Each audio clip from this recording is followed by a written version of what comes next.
Hey, hey, hey, bienvenidos a Perípatos, su podcast peripatético, aristotélico y politológico que ha vuelto con furia este 2024 para recuperar o tratar de recuperar su prestigio y lo que sea que haya perdido. No, fuera de todo chiste balurdo.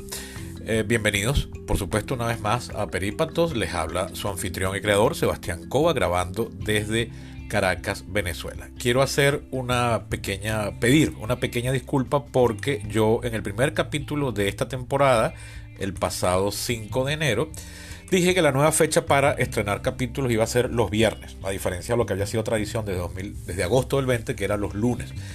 Pero resulta que los dos siguientes capítulos a ese no he cumplido, han sido publicados los sábados. El capítulo anterior, el 124, sí lo grabé el viernes, pero editándolo se me hizo ya sábado en la madrugada. Y este de hoy está saliendo sábado en la noche, más de 24 horas después de lo que había pautado estrenarlo. Cosas que pasaron la semana. Ayer viernes se me agendó el día de manera sorpresiva. No estaba planeado nada de eso. Y en algunos casos no estaba informado de algunas cosas, pero bueno, no perdamos tiempo porque da lo mismo. Igual hoy es sábado, no importa, es fin de semana.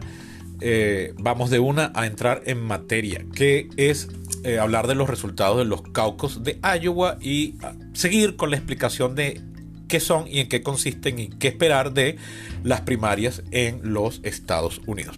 Sin más preámbulos, pues entro en materia.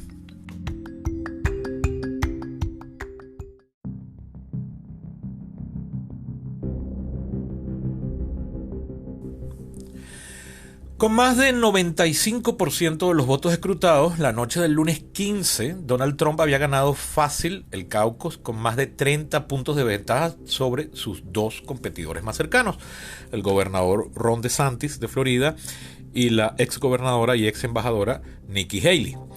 Estos son los números oficiales. Donald Trump sacó 56.260 votos, equivalentes a 51%, lo cual le otorgaría 20 delegados.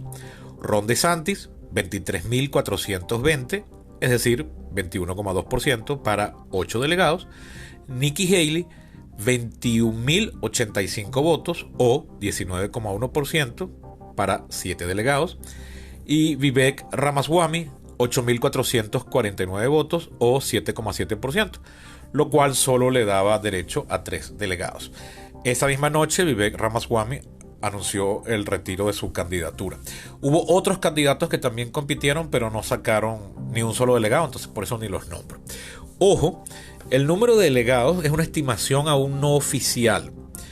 Si la elección fuese winner take all, es decir, el ganador se lo lleva todo, ya evidentemente Donald Trump se hubiese llevado los 40 delegados, pero no es así. Esta elección es proporcional, pero no se puede hacer una determinación directa de cuántos sacaron, porque lo que fue electo ese día fueron los delegados para ir a unos caucus después distritales, después unos caucus condadales, o al revés, primero los condadales, después los distritales y después a una convención estadal de Iowa donde van a salir los 40 delegados que irán eventualmente a la convención, que será en julio. Es decir, un proceso bastante complejo. De todas maneras, según todos los expertos, la proporción de delegados es esa que le dije, 28, 7 y 3.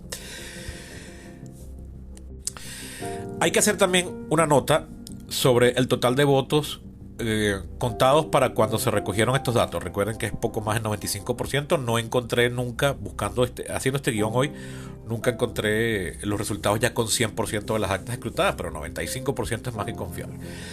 Con 95% de participación, solo votaron 110.298 personas, una participación bajísima si la comparamos con el caucus republicano de 2016, que fue el último que fue competitivo dentro de ese partido. En aquella oportunidad votaron 186.874 personas.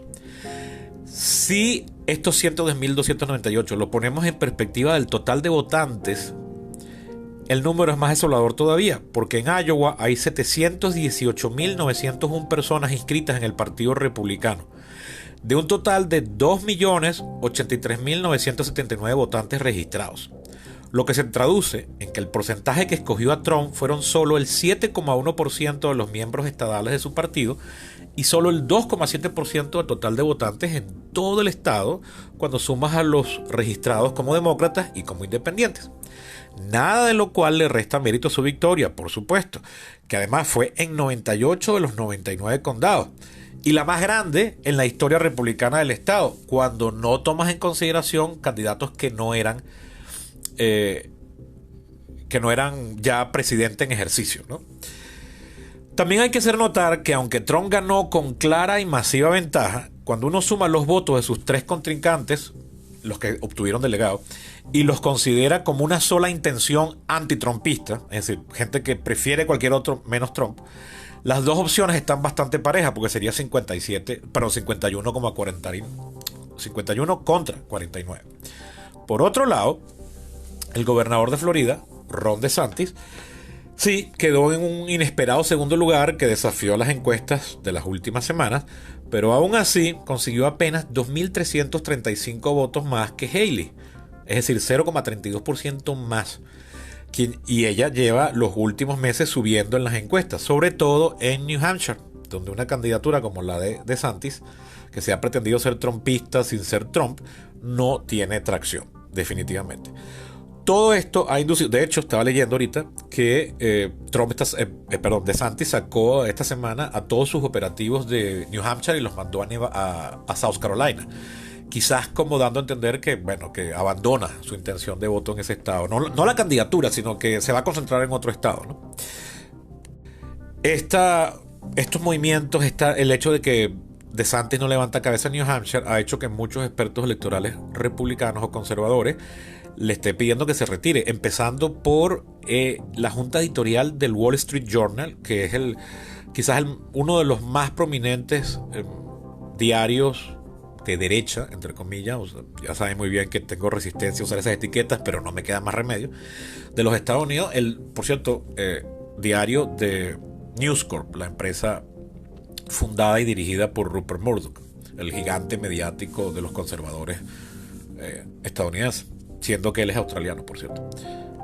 Así que bueno, para DeSantis la cosa no pinta bien.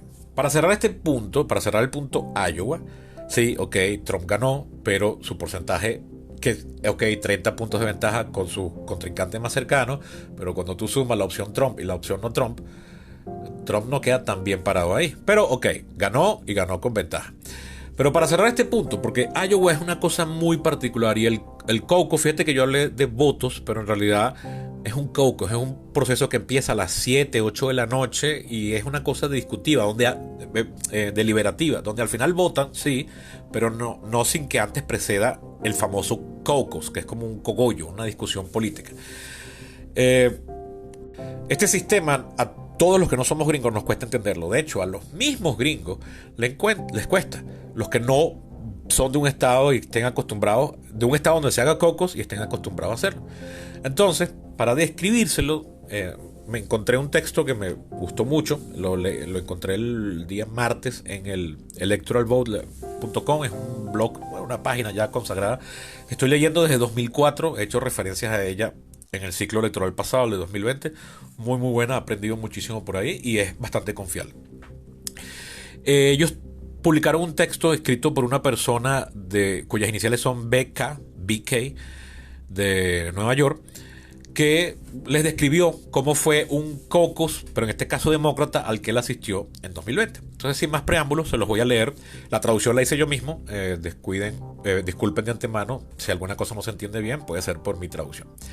Abro la cita. Soy un neoyorquino de toda la vida, pero por espacio de 34 años he participado en una bicicletada de una semana de duración por todo Iowa, junto a otros 10.000 ciclistas.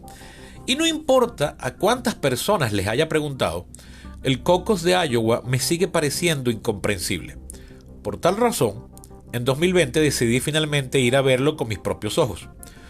Uno de los vecinos de un gran amigo es un político prominente de Iowa City. Su nombre es Kim Painter, el de este político. La primera persona abiertamente gay en ser electa para un cargo en Iowa. Así que pude conseguir una invitación y hasta una insignia que me identificaba como invitado. El caucus, en español, caucus, fue un poquito diferente a lo que me esperaba. Cuando bajas las escaleras, entras a una atmósfera tipo carnaval que empieza cuando un representante de cada campaña te aborda apenas te ve llegar. El espacio en el que estaba era un bar en el sótano de una organización, cuyo nombre no logro recordar. Para sumar al ambiente ruidoso, a todo el mundo le daban un cupón para 2 cervezas gratis. Era un espacio bastante grande, a lo largo del cual habían sido colocadas varios grupos de sillas. Tratándose de Iowa City, sabía de antemano que los 2 grupos más grandes serían los de los partidarios de los senadores Bernie Sanders, independiente de Vermont, y Elizabeth Warren, demócrata de Massachusetts. No hubo reuniones para escoger voceros. Quienes habían sido los capitanes del centro para la campaña de cada candidato se convertían en líder. No hubo discursos a favor de los candidatos, y quien ya sabía a quién escoger recibía su cerveza e iban directo a su grupo.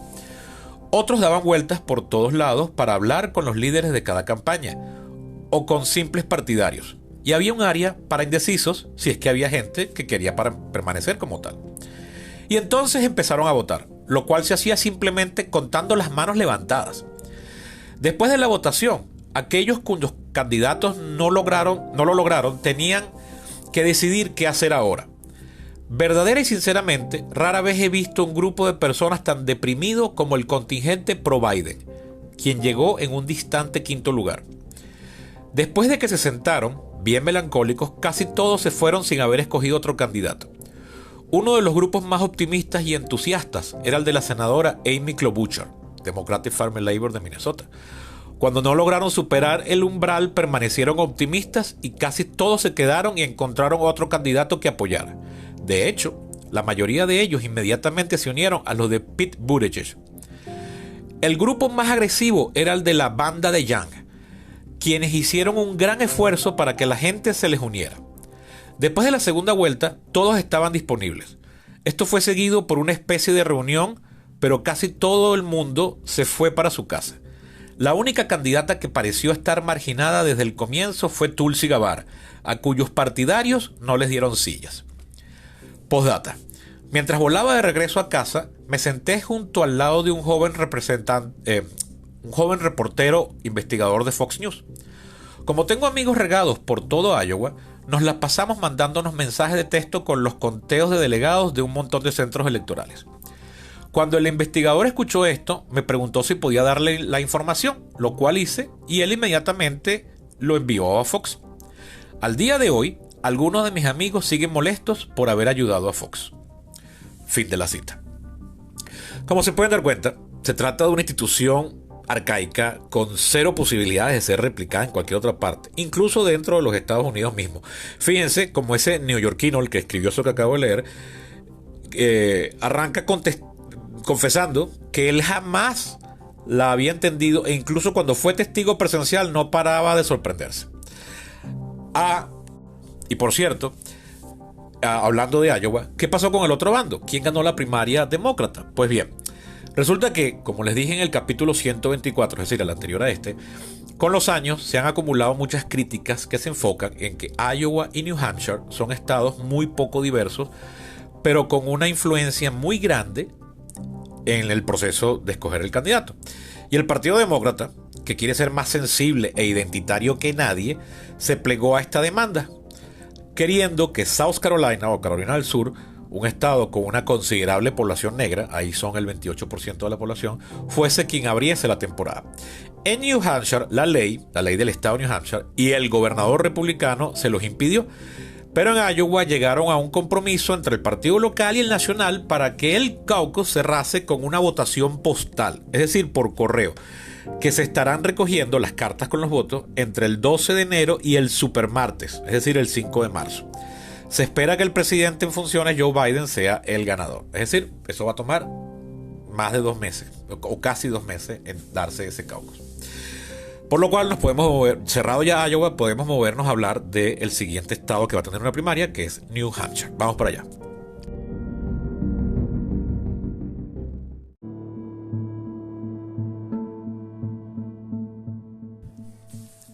Como les decía, próximo al calendario es la primaria de uno de los estados fundadores del país, una de las 13 colonias originarias que se rebelaron contra su metrópolis en 1776, New Hampshire, o si lo decimos en español, Nueva Hampshire.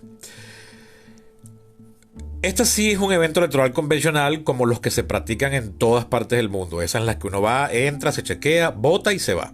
Todo en 15 minutos o menos. Sin reuniones, cervezadas ni levantadas de manos. Y además tienes todo el día para ir a votar. No solamente en la noche, como en Iowa. Aunque es un estado menos poblado, es menos en la mitad de la población de Iowa. Y étnicamente menos diverso aún que Iowa. Históricamente ha sido mejor predictor sobre quién será el ganador, aunque no por mucho tampoco. De hecho, fíjense, voy a darles una serie de datos históricos. En 2008, el ganador de la primaria demócrata o el caucus de Iowa fue Barack Obama. Pero la Clinton, una semana después, fue la primaria de New Hampshire, y ahí ella volteó la tortilla en el espacio de esa semana y ganó New Hampshire. En el bando republicano, con lo cual se extendió la campaña hasta una buena cantidad de meses.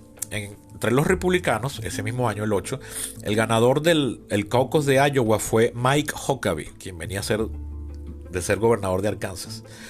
John McCain, que como recordarán fue el candidato eventualmente electo, en aquella oportunidad quedó de cuarto en Iowa. Aunque en New Hampshire sí ganó, pero luego en la siguiente primaria, que fue la de Michigan, perdió frente a Mitt Romney, quedando otra vez de segundo. Vámonos a 2016. Ahí el ganador del caucus demócrata fue Hillary Clinton, pero con una ventaja sobre Bernie Sanders menor a 1%. Y Bernie Sanders ganaría en New Hampshire por paliza. Le sacó más de 22 puntos. Como recordarán, al final la ganadora fue de la campaña, que fue muy dura y se pelearon muchísimo, fue Hillary Clinton. Ese mismo año, 2016, el caucus republicano de Iowa lo ganó fue el senador por Texas, Ted Cruz. Trump quedó ahí de segundo. Y en 2020, el ganador del caucus demócrata fue el alcalde Pete Buttigieg. Olvidé mencionar 2012. Los demócratas no tuvieron primaria ese año, pero los republicanos, me acuerdo que en Iowa ganó fue un representante por Pensilvania. Me quedé callado porque no me venía el nombre a la cabeza. Rick Santorum fue el que ganó el caucus de Iowa en 2012. Y después en New Hampshire ganaría Mitt Romney, que eventualmente se convertiría en el candidato del partido. Y ahora sí, en 2020, el ganador del caucus demócrata de Iowa fue el alcalde Pete Buttigieg, ya se lo había dicho. Joe Biden ahí quedó de cuarto. Y peor aún, luego en la primaria siguiente, la de New Hampshire, Biden cayó a quinto lugar, porque ahí el que ganó fue Bernie Sanders. Y luego en Nevada, que fue la tercera primaria, Biden fue de segundo. A Biden lo salva, o su candidatura la salva, es su triunfo en la cuarta evento electoral, que fue Carolina del Sur, South Carolina. Todo esto busca decirles que los resultados de estas primeras fechas no deben ser tomados como las definitivas y que, citando al famoso beisbolista Yogi Berra, esto no se acaba hasta que se acaba. O al menos hasta el Super Tuesday, el Super Martes.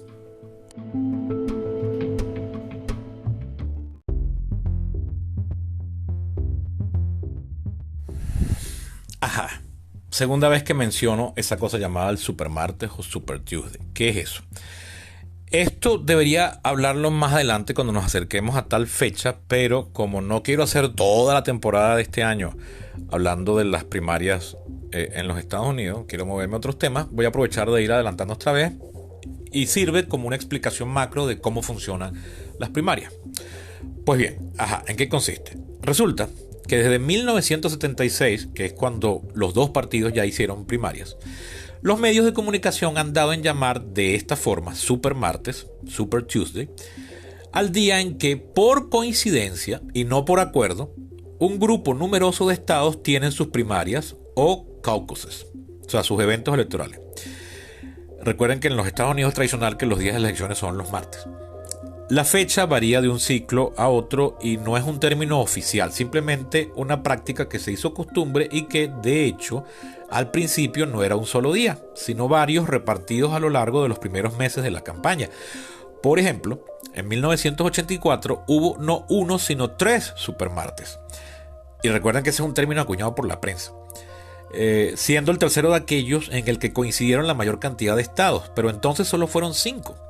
Sin embargo, con el paso de las décadas y siempre motivados por el deseo de ser el más relevante en la selección final, o los más relevantes, el evento se ha vuelto más masivo al coincidir un gran número de estados en un solo martes. Es decir, que ahora es más súper que hace 40 años. Este 2024, la fecha fijada por los partidos a partir de la cual los estados podían fijar libremente la fecha de sus primarias, es el 5 de marzo. Y por supuesto, un montón decidieron programarla para ese mismo día, resultando en que este año serán 14 los estados en los que habrá elecciones ese día. Estos son Alabama, Arkansas, California, Colorado, Maine, Massachusetts, Minnesota, North Carolina o Carolina del Norte, Oklahoma, Tennessee, Texas o Texas, Utah, Vermont y Virginia. California y Texas son los dos estados más poblados del país, por lo que en ese mismo evento quedarán seleccionados, cuando sumas esos 14 estados, el 30% de los delegados demócratas y el 36% de los republicanos. O sea, un tercio ya van a salir electos ese día. El resultado es que la primaria puede quedar definida para entonces, porque si un único candidato se separa del pelotón, consigue momentum y muchos se retiran al considerarlo ya imbatible. Recordemos que una campaña electoral es muy costosa y nadie quiere donarle dinero a una causa o un candidato que ya lo tiene matemáticamente muy difícil. Sin embargo, también puede suceder que, si bien de hecho sí se retiran muchos candidatos inviables, el grueso de los delegados quedan distribuidos casi por igual en las dos candidaturas más fuertes. Así ha sido al menos en varias de las elecciones que he seguido ya de cerca como adulto, que yo empecé a seguir esto muy de cerca es en el ciclo de 2004 en adelante. Y especialmente pasó eso en el de 2008. Este 2024 es harto probable que la demócrata, es decir, la contienda demócrata se consolide ese día en torno a Biden. Si es que no sucede apenas en febrero, cuando cierre Nevada, que es del grupo de 4 primeros estados. En cambio, entre los republicanos va a depender de cómo quede la cosa en New Hampshire la semana que viene, el próximo martes, para ser concreto. Si Haley da el batacazo, quedando muy cerca de Trump, o incluso por delante, y DeSantis se retira, consolidando alrededor suyo de Haley el voto conservador antitrumpista, la cosa podría extenderse más allá del 5 de marzo. Amanecerá y veremos.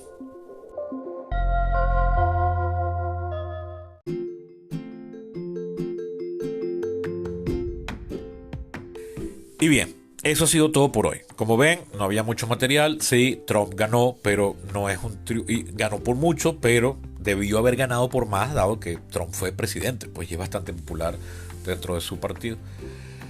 Y bueno, en New Hampshire podría llegar a cambiar la cosa. Y bueno, ya saben que es el supermartes. De eso van a estar oyendo hablar cada vez más, sobre todo a medida que avance, que lleguemos a febrero y que avance febrero. Por aquí paro esta cobertura por hoy. La semana que viene muy probablemente haga otro capítulo sobre las primarias para hablar de los resultados en New Hampshire y bueno, ver qué dinámica se desprende de ahí. Hasta ahora, el favorito para ganar la contienda es Donald Trump, pero en la contienda republicana, digo. La elección general ya es otra cosa, que también está por verse. Pero Nikki Haley podría dar sorpresa. Según encuestas recientes, Nikki Haley, en estos pareos que se hacen, ¿qué pasaría si el candidato fuese tal y tal y tal y tal? Ella está comenzando a salir mejor frente a Joe Biden que Donald Trump. Así que ojo ahí con eso. Al principio les dije que había tenido complicaciones en la semana, sí. Bueno, pero ya a partir de la semana que viene yo me comprometo que los capítulos van a salir publicados los días viernes y espero que temprano, no ya en la noche. Por cierto, una última cosa antes de cerrar. Les tengo una pregunta necia, pero no por eso menos importante. ¿Debo pronunciar los nombres propios americanos acercándome a su pronunciación en inglés? O como se los dice en español. Es decir, ¿debo decir Texas en vez de Texas? O al revés, ¿debo decir Virginia en vez de Virginia? ¿O North Dakota en vez de Dakota del Norte? ¿Sabes qué pasa? Que decir California y Los Ángeles en vez de California y Los Ángeles suena medio ridículo o bastante ridículo. Pero lo hago por ser consistente, porque si no voy a decir Nueva Hampshire, sino New Hampshire, Eh, debería decir entonces Florida en vez de Florida. ¿No creen? No sé, díganme, ¿qué prefieren ustedes? Creo que esto mismo ya yo lo pregunté al aire, o sea, quedó registrado en algún momento de la serie, aquella que hice en 2020, cuando cubrí la elección de entonces. Pero no recuerdo qué me dijeron o si llegué a un acuerdo con Guillermo. Así que entonces por eso vuelvo a preguntar. Yo creo que la mejor es ir alternando con lo común, pero de verdad, o sea, si voy a decir New Hampshire, debería ser entonces Virginia, ¿no? Y Florida en vez de Florida. Pero entonces digo Nueva York, bueno, X, tontería. Espero les haya gustado el capítulo, espero me haya dado a explicar, puedan entender más. Por supuesto, háganme llegar sus preguntas. Ahora aquí hay una sección de preguntas en este podcast, por lo menos en Spotify, pueden dejar comentarios ahí. Y si no, pues por mis redes. Soy Eco23 en Facebook y en Twitter y en Instagram, que es una red que no me gusta, pero tengo porque no me queda más remedio, porque hay gente que ahora esa es su única red, no concibe otra red. De hecho, ya llaman a Instagram la red social. Para algunos venezolanos al menos. Entonces, ahí no soy Eco23, ahí soy S.co. Una última cosa, recuerden que esto se mantiene, y de hecho eso me enseriaría más como con el cronograma de publicaciones. Es gratuito el podcast, pero ayudan bastante si se vuelven patrocinantes del mismo. ¿Cómo? Visitando mi Patreon, que se escribe patreon.com/perípatos. Aquí en la caja de información está el enlace. Vayan allá, pueden donar apenas $1 mensual, pueden donar más por supuesto, pero yo solo les sugiero $1 mensual, lo mínimo. Y eso, bueno, además de que me ayuda a llegar a fin de mes, pues me motiva más para hacer el podcast. También háganselo llegar a ustedes, a aquellas personas que ustedes crean que les puede servir de interés o de ayuda. Hasta la próxima.